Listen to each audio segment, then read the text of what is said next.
I'm in northern Victoria at the Cobram estate olive groves, where a wet winter, followed by a moderate summer, has created the perfect conditions for a bumper harvest in 2021. With over 2.5 million trees here, Cobram are producing world-class extra virgin olive oil, and they claim that this season could be their best ever. It's a chilly morning here at Cobram Estate, so I thought I'd make a beautiful Haricot bean stew and serve it with a crispy fried egg. These beans are so delicious. Now let's talk about the beans first. So these are Haricot beans, and they're the smallest variety of white beans. You can use cannellini beans, but I love how creamy these beans turn out after they cook long and slow. So these are dried, and I have rehydrated them overnight. So in a saute pan, we'll add some extra virgin olive oil. And this is the light variety, so it's quite delicate in flavour, so all of the other ingredients are going to shine. So I'm going to add about a tablespoon of the light flavoured extra virgin olive oil and some pancetta.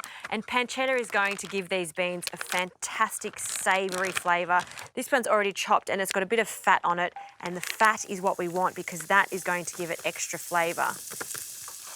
Just give that a toss and just let that start frying off. Now in here we need those classics. 1 onion, I finely chopped that, along with some celery, just 1 stick of celery that I've finely chopped. Give that a stir and just let that cook down until it starts to soften. Just love these flavours. Some garlic, and I like to add my garlic after I've added the onions and the pancetta, just so it doesn't burn. Stir that through. Okay, a few hard herbs for this, some thyme and 2 bay leaves and some tomato paste. Now these are not like traditional baked beans where there's a lot of tomato puree in here, so stir that through, and always when you're using tomato paste, just cook it out slightly to take away the rawness of it. Okay, time for our beans. In they go. And there is a difference to cooking this with canned beans. You will taste it. They'll be creamier, they'll be nuttier. So if you do have the time, do soak them.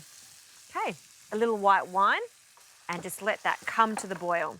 Now, whenever you're cooking beans, you don't want to be adding salt at this stage because what will happen is it'll toughen them. We want them to be creamy, so I'll season it at the end. Now, this is not enough liquid to cook the beans, so I just use good old water just to cover them and pop the lid on. And this is going to cook for about 1.5 hours to 2 hours, or until the beans are really soft.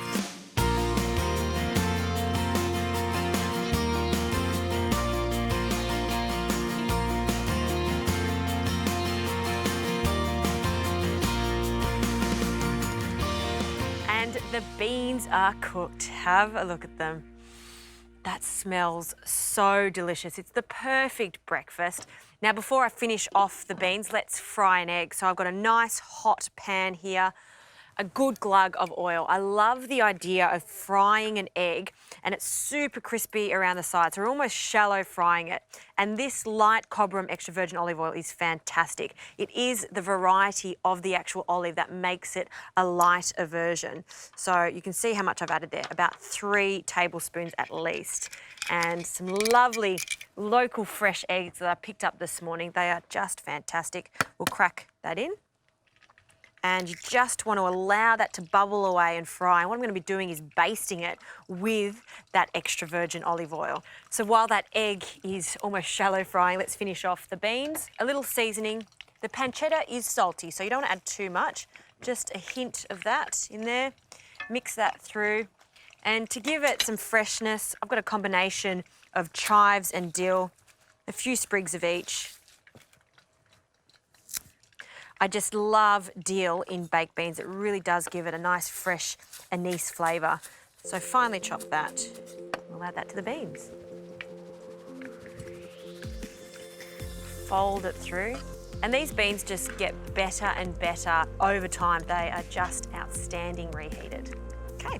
And just to really emphasise on the creaminess of the beans, I love the addition of some fresh extra virgin olive oil to finish it off. This is the robust variety, which has a lovely full-bodied flavour. Love this. Okay, to plate up, a little sourdough on the side. Mix that oil in, it also gives it that glisten. And this is hearty, this is going to keep you full for a long time, so let's add a few generous spoonfuls.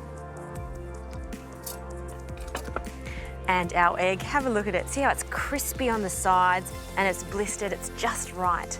Season that with some salt, some freshly cracked pepper, and we'll take that out onto the beans and a little crumble of feta, because why not? Over the top. Sprig of dill, and that's it. Nothing else required. That is a gorgeous breakfast with a crispy fried egg amongst these wonderful olives. I think it doesn't get any better than this, particularly to start the day.